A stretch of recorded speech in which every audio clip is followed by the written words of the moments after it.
Bonjour tout le monde. Aujourd'hui, pour le BookTube, j'ai envie de vous lire un texte qui a été écrit par mon amie et auteure Elena Martinez. En fait, oui, c'est un texte, mais j'ai toujours l'impression de vouloir dire l'élan de dire que c'est un film, parce que quand je lis ce texte-là, je vois plein d'images. On dirait que je ressens, je vois, j'entends, je sens tout ça, donc c'est vraiment un magnifique texte que je veux partager avec vous aujourd'hui. Je vais mettre sous la vidéo tantôt les liens où est-ce que vous pouvez en savoir un petit peu plus sur Elena Martinez si jamais ça vous intéresse. Mais en attendant, je vous lis le magnifique texte qui s'appelle « Les filles de l'ombre dans l'antre de la lumière ».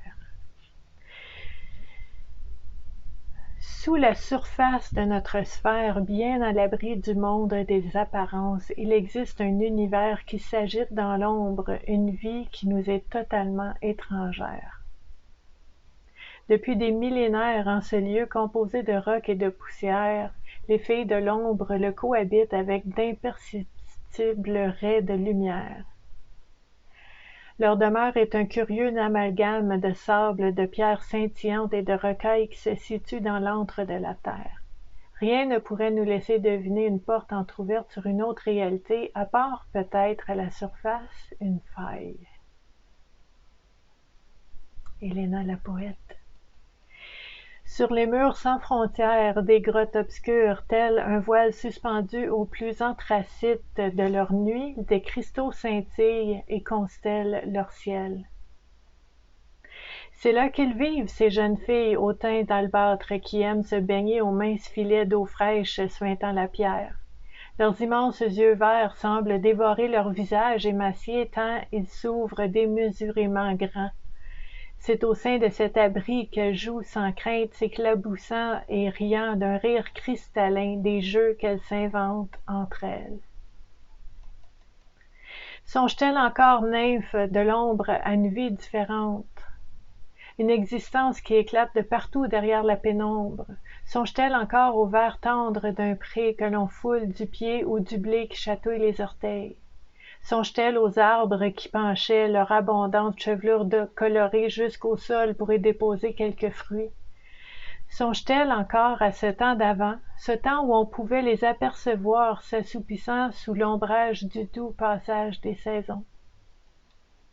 Voyez-vous les images comme moi? L'une d'elles se souvient-elle avoir enjambé l'écorce rugueuse d'un saule et s'être hissée sur la plus haute de ses branches pleureuses?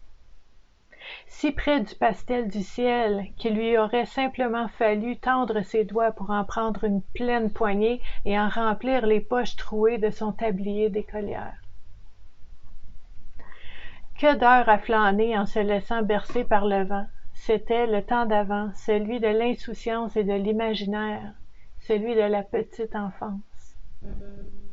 Je ne sais pas si elles se souviennent, mais j'avais envie aujourd'hui de vous l'écrire. Et ce, même si parfois cette réalité de l'éphémère et du plaisir me semble également une vision déjà lointaine, dans cette réalité où s'affale de tout son long la raison. C'est pourquoi, comprends-tu, je n'ose pas guider ces petites filles de l'ombre vers la sortie de leur cachette, car je ne sais pas si pour autre réalité que celle qu'elles se sont imaginées, elles seraient prêtes. Attendez-moi plutôt, petites filles de l'ombre, et je viendrai au hasard des jours m'éclabousser à vos sources limpides lumières et refaire mes énergies à vos rires, sources si pures d'amour. C'est beau, hein? C'est touchant aussi. C'est comme un film, mais c'est très touchant.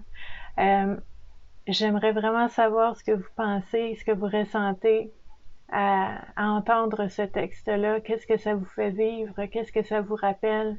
Qu'est-ce que ça signifie pour vous?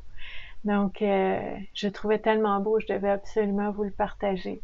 Je vais vous partager aussi, comme je vous disais, des liens pour apprendre à connaître cette magnifique personne qui est Elena Martinez, qui gagne à être connue. Donc, vous pourrez explorer un petit peu différents endroits pour voir d'autres textes aussi, pour apprendre à connaître la personne un petit peu. Et je vais vous laisser aussi sous la vidéo différents liens où est-ce que vous pouvez vous joindre à nous et poursuivre les échanges, les partages sur tout ce qui concerne le bien-être et la santé mentale sur les réseaux sociaux Vivre à coup de cœur. Donc, merci beaucoup d'avoir été là. J'ai hâte de vous lire et je vous dis à la prochaine. Bye!